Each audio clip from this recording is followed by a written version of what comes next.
All right. Hello, everyone. Happy Monday. Yeah. Hi, everybody. Ryan and I are here for our regular Monday noon Zoom to discuss today. We are discussing high blood pressure. Yeah. Okay. And how we can incorporate our LiveGood products to help reduce high blood pressure as well as prevent high blood pressure. So high blood pressure is a major risk factor for heart disease.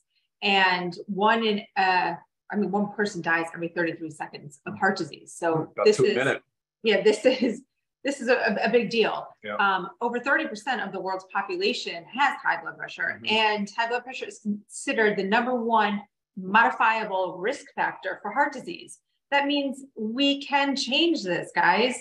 This does not have to be our situation. We don't need to have high blood pressure. Of course, there's many lifestyle factors that help prevent and reduce high blood pressure. Taking supplements is one of those lifestyle changes that we need to take part in. And Ryan will go into more detail about how our supplements can help, but there's many things in our supplements or single supplements like vitamin D that help reduce blood pressure or prevent. Vitamin D, magnesium. I want to say that actually. I think magnesium is more specific to blood pressure than vitamin D. Well, no, I was saying just specific, like whole supplements, because there's other things in our products that help. But I mean, magnesium and vitamin D stand alone as helping to prevent and reduce blood pressure. So vitamin D, magnesium, potassium, which is in our essential aminos, B vitamins. The B vitamins, which are in the full B vitamin complex, is in our multivitamin. CoQ10, fish oil, garlic, all in the factor 4, guys. L-arginine, which is in our aminos as well. So I had already said the potassium in there and the L-arginine. Beetroot, grapeseed extract. We all know that's in our lovely, beloved super reds. Green tea, which is in our super greens. So all in all, what we have here actually, guys, is the ultimate wellness pack. Okay, because again, ultimate wellness, that's what we're striving for to help prevent and rid our blood pressure. Other things that we can do, modifiable lifestyle changes, reduce stress, sleep, proper hydration, reduce body fat. I mean, I'm pretty sure if you went around and found majority of obese people, they would all have high blood pressure. Healthy diet, no smoking, limit alcohol. Years ago, I was working in the cardiac rehab, and this is obviously people that came in after a heart episode. So whether it be a heart attack, what else? Stroke? Yeah, heart attack, stroke. I mean, any cardiovascular related episode, they come into the cardiac rehab. This is like the reactive side, not the preventative side. So something had already happened. And now we're working to make them stronger to go out into the real world. And hopefully this doesn't happen again. We're teaching them prevention, how to eat properly, how to exercise properly, how to supplement properly. You know, the goal here is on the prevention side. We want to educate you guys on how to take care of your bodies and prevent this from happening. But one thing that was like a common denominator of every single patient in that cardiac rehab, guys, was high blood pressure. And it was kind of funny. Some people would say, oh, no, I don't have high blood pressure, but they're on blood pressure medication. Yes, you do have high blood pressure. It is controlled by medications. So our goal here is to help you prevent this high blood pressure. And if you do have it, let's get that blood pressure down. And Ryan is going to take it over and tell us how our... Yeah, I'll tell you. Okay. Yeah. So in my mind, though, we went into this. We weren't exactly sure how we would approach blood pressure. There's a lot of ways to think about it. So in my mind, I'm like, all right, let's talk about atherosclerosis in the context of high blood pressure. Atherosclerosis is sort of the plaque buildup inside the blood vessels. It eventually leads to, fragment breaks off, leads to a stroke, leads to a heart attack. And obviously Lisa touched on the prevalence of it. Obviously, we know it's a #1 killer. It's extremely common, and there's a lot of things that we can do about it. The actual lifestyle modifications and the adjustments we can make can have a dramatic impact. Unlike some other things like related to like when we have our conversation about cholesterol, it's a little harder to approach from the lifestyle side, but really in blood pressure, you can make dramatic change impact. For me, it's personal too. I mean, my father died of cardiac arrest, which is just like a sudden death event. But he had years and years of risk factors that were building up. We watched it. Like, he was an athlete at a young age. He was very involved in his community, retired, and then he started a sedentary lifestyle, was drinking way too much alcohol. He just really had poor nutritional intake. And ultimately it started with, high blood pressure, of course. That was early. I mean, that was probably pretty early. Then we saw atrial fibrillation, so which is a disruption of an abnormal heart rhythm, right? And then ultimately it led up to and got to the point where it was just so bad that cardiac arrest ensued. So it's personal to me. It's and I get emotional about it because I know how much of an impact we can have when we talk to people and let them know that, first of all, it's insidious for the most part, right? It's slow, it's gradual, and when you do know about it, it can sometimes be kind of scary. So being insidious in nature means that we need to do a better job of monitoring our blood pressure. We've got to get a handle of what our numbers are and what's normal. And that's a real important thing. So very quickly, normal blood pressure, less than 120/80. Okay. When you get a blood pressure monitor, you can go online, $40. You can get a blood pressure monitor. You can watch a video and learn how proper technique really matters because it can have a lot of variability and it tends to overstate your blood pressure. But less than 120/80. Then there's stage 1 and stage 2 hypertension. If you want to know those numbers, please feel free to email me. I'll go back and forth and help you understand what those are. But first things first, get a handle of what your blood pressure is. And then go from there. And then we can talk about lifestyle. So that's what we're going to do today. We're going to talk a little bit about, we're going to focus on blood pressure. Obviously, there are some factors that other factors that go into atherosclerosis. You talked about, cholesterol a little bit, maybe, but is high lipoprotein B, that's a cholesterol, and then smoking. We're not even going to touch on smoking. We assume that you're not smoking. And if you are smoking, you should not be smoking. We're not going to go there. So today's focus is on blood pressure. In my mind, and the prevailing literature says that blood pressure is a endothelial, is a disease of the endothelium. What is the endothelium? It's the inside lining of our blood vessel. And you know what happens there most of all? Nitric oxide production. And that's a big factor, a huge factor. So you see it obviously when people get overweight due to smoke, whatever the factors are, they see a decrease in nitric oxide. So we want to address that. Lots of other lifestyle factors go into it. Let me take a look and see some of the things. And of course, look, the blood pressure affects other things. This is something I want to mention. So I was looking for a minute. Blood pressure can affect obviously the heart, right? We know that. And then it's going to affect it can affect the brain as well. So there's a lot of correlations. There's a lot of strong links between high blood pressure and diabetes. There's a lot of strong links between high blood pressure and cognitive decline and early stage of Alzheimer's. So getting a hold of this blood pressure and early and managing it properly, either with lifestyle modifications or medications, and that's okay. There's a time and place for medications. And guys, keep something in mind. There is genetic predisposition to high blood pressure. It is not strictly a lifestyle disease. At sometimes the genetics just overcome, and ultimately medications would probably be appropriate for those patients, or if they have other things going on that are contributing. But yeah, generally speaking, lifestyle is first and foremost. Right. And like you said, for those people that have diabetes and have heart disease, like I explained in the cardiac rehab, and have Alzheimer's dementia, they all have, again, that same common denominator is that high blood pressure. And a lot of times it starts there. And we're not recognizing these red signs, these red flags that, okay, something is starting to go down in my body. And if we don't address it, things keep happening. The next thing comes, and then boom, full blown heart attack, stroke, whatever it is. Sure. Yeah, absolutely. And like I said, it's insidious, right? So people go many, many, many years and it tends to be an age-related disease. You don't really see a high incidence of high blood pressure in people in their 20s and 30s. When you hit the middle ages between 45 and 55, an increase in incidence, of course. And that's the time when you really need to start, not that time, but hopefully sooner and you're watching your trends. And that's it. That's key. Let's watch your trends, address it early, stay ahead of it. And if it gets out of control, you have to immediately seek and make probably, I'd say, more like extreme adjustment and change of lifestyle than you probably would if you were watching the trend of it from an earlier age. Right. So going through the supplements, though. Yeah, and I think Lisa said that supplements is definitely part of it because it's lifestyle. So assuming that lifestyle can have an impact, we're going to have to just say that it's probably related to obesity or overweight, right? We're gonna point at that and say that's probably the most. And with that being said, it's probably sarcopenia, which is like a low muscle mass condition.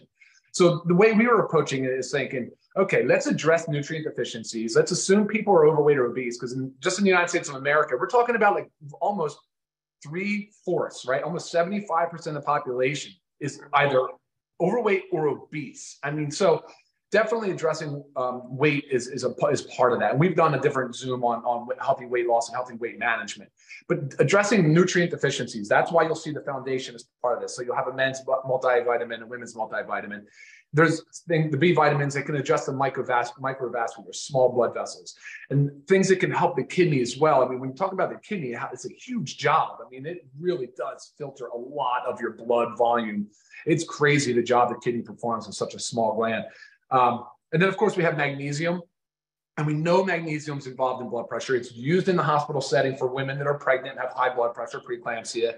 It's involved in the membrane, the cellular membrane potential, which means it helps manage and properly conduct nerve, like the muscle contraction and conduction across the cells. And then we have vitamin D in there. And like Lisa said about the factor 4, that's not part of our foundation, but we have it here because it's so incredibly beneficial. Assuming too that the fish oil in it is beneficial for lowering high triglycerides, which we know, again, it's another one of the lipids, another one of the cholesterols that we look at of course. And then there's CoQ10 in the form of ubiquinol, and then garlic. And so it's a great supplement for inflammation, but we know that heart disease is an inflammatory process, right? Like we love to say it, Ben certainly loves to mention it, that most if not all chronic disease starts with inflammation, like out of control, persistently elevated inflammation. And then, of course, like I just said, assuming we're overweight and possibly sarcopenic, so low muscle mass, we know for sure it's a fact. I mean, you can just look at it from athletes and how the incidence of blood pressure, but muscle mass does a much better job. It's way more efficient than fat mass. And that's the concept. That's the mindset. And we all believe, Lisa and I really believe, that most people do not consume enough protein. So you'll see really two things here. You'll see the essential amino acids, which we have 2 flavors of, and then you'll see the plant-based, complete plant-based protein, which uses a fermented pea protein and an organic hemp seed protein, because that is what we want you to do to help build and increase your protein intake so that it can help maintain and build lean muscle mass. Mm-hmm. Help with the burning the fat mass. Burning the fat mass. As you increase lean muscle mass, your resting metabolic rate also increases, thereby burning more calories at rest and ultimately, hopefully, burning more fat. But don't let the scale dictate everything, because sometimes it's misleading. All right, sure. And what are we going into next? Well, powerhouse of our super reds.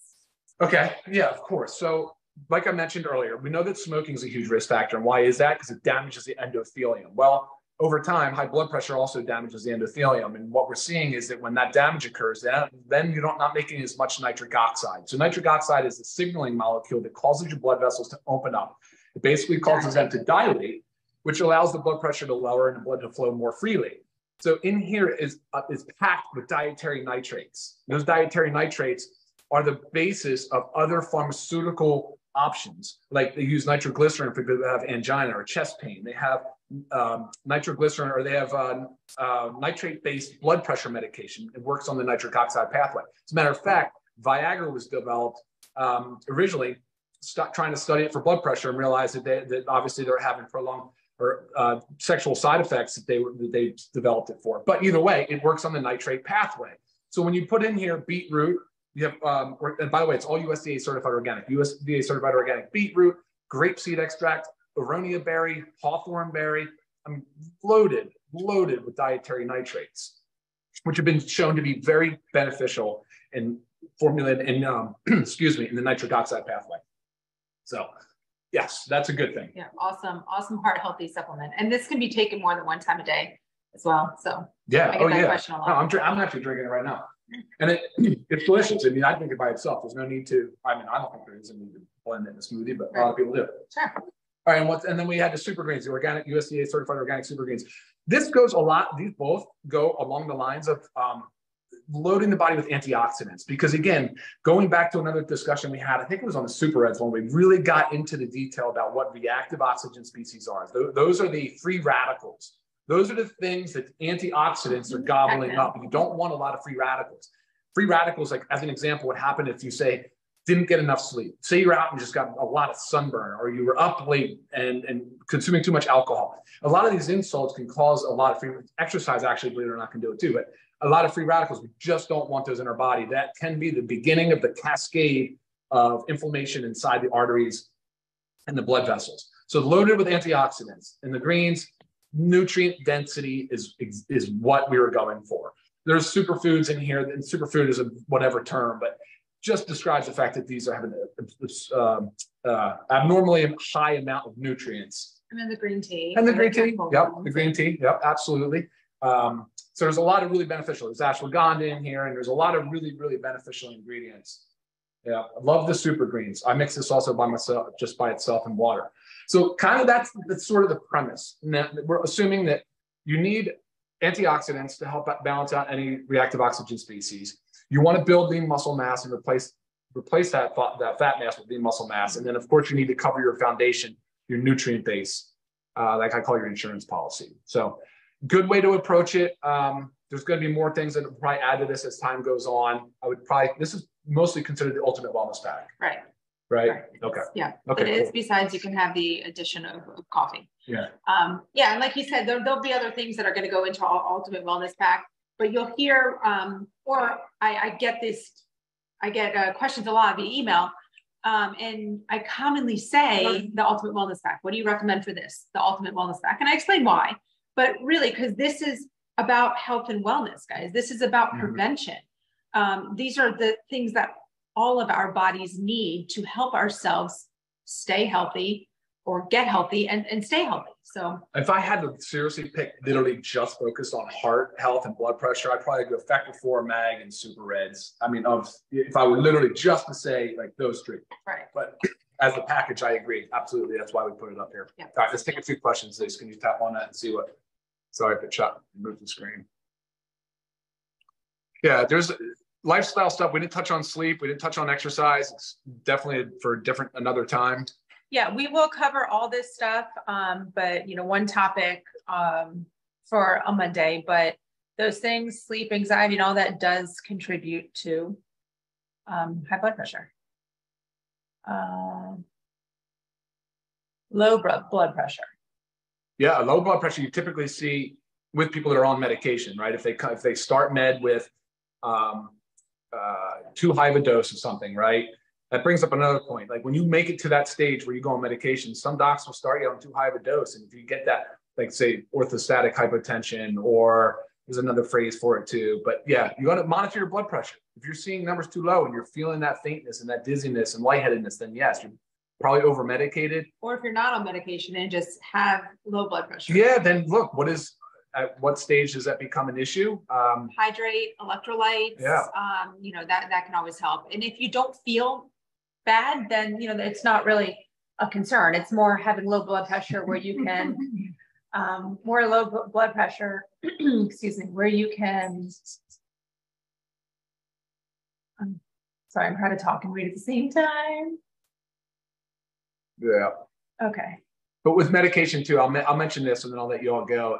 Medication drug-induced nutrient depletion is a real issue. It's a real thing. And I see that a lot because mostly one of the top first line prescribed medications for blood pressure is a thiazide diuretic. And that is known for dropping out magnesium, potassium. Right. So you've got to be. It's a double-edged sword. You want to be very mindful of the medications you're on and the nutrient depletion that is caused as a result of that medication. So keep that in mind if you're on hydrochlorothiazide or Diaril or any of the thiazide diuretics. Be mindful of that.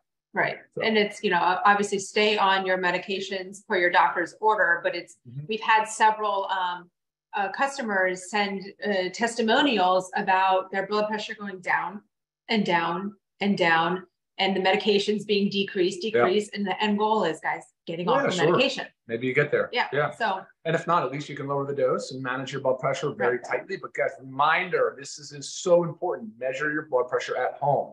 You can't rush to your physician appointment, your doctor appointment, be late, run up the stairs, hurry in, be stressed out, sit there and get one blood pressure reading and go, oh. The first thing they do when you get into their office is take your blood pressure. I think about it every time. I'm like, my heart's racing. Yeah. I did all this. Of course it's going to be a little higher. So please, please, please. I mean, for $40 online, an automatic meter, and learn how to use it properly. And I think you'll get a better idea what your average blood pressure is. And that's important. Yep. Very, very important, guys. So look, high blood pressure is the number one leading contributing factor to cardiovascular disease, which is heart attack and strokes, which is the #1 killer in the world. And it is very, you can be easily manipulated with lifestyle modifications. Yep. So please, guys, pay attention, do what you can. Take care of yourself. Yeah, take care of yourself. Any further questions, guys, go ahead and email me, lisa@livegood.com. Always happy to answer your questions. Honestly, get back to you guys within 24 hours. My goal. Yeah. Okay. Awesome. All right. Y'all have a guys. wonderful, super productive rest of your day. We'll see you next time. Take care.